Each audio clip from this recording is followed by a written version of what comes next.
y a le champ chocolat, c'est le bois d'Osto, ce sont des espèces endémiques. Et on les trouve où? On les trouve à la forêt de Sainte-Rose. Le moment est important pour les élèves de CE2-CM1 de l'école Alix Elma de Sainte-Rose.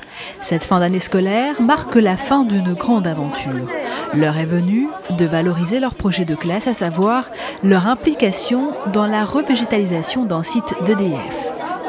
Les 19 élèves de primaire ont ainsi découvert les plantes endémiques de leur île en introduisant en terre 21 000 arbres sur le chantier du nouveau réservoir de l'usine hydroélectrique de la rivière de l'Est.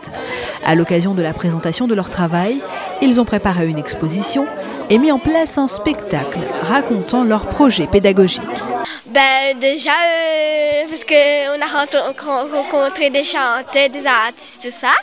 Et déjà, c'était incroyable que nous, les élèves de Bois-Blanc, on a pu vécu ces aventures incroyables.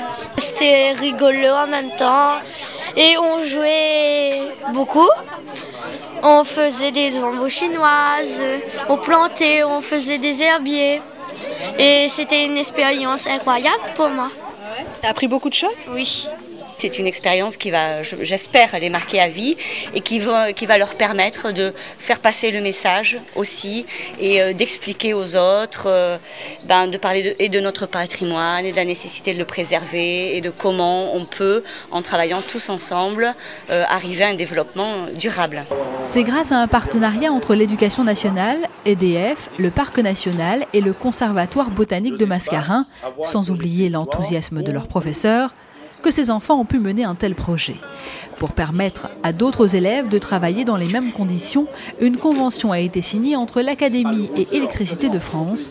Elle vient confirmer les relations déjà existantes entre les deux institutions. Nous travaillons avec EDF depuis longtemps. Les collaborations se font directement avec nos établissements. Il y a pas mal de projets dans le domaine de l'environnement qui s'appuient sur des documents pédagogiques d'EDF et puis des interventions de sensibilisation pour l'éducation à l'environnement et au développement durable. L'avenir de la planète se passe par les enfants et quelque part en travaillant sur la pédagogie, autour des thèmes tels que la maîtrise de l'énergie, la préservation de l'environnement avec les enfants, c'est se donner quelques assurances que finalement nos enfants, pour reprendre les mots du recteur, seront peut-être un peu moins stupides que les parents et travailleront vraiment dans la bonne direction en préservant les ressources de la planète qui sont des ressources limitées.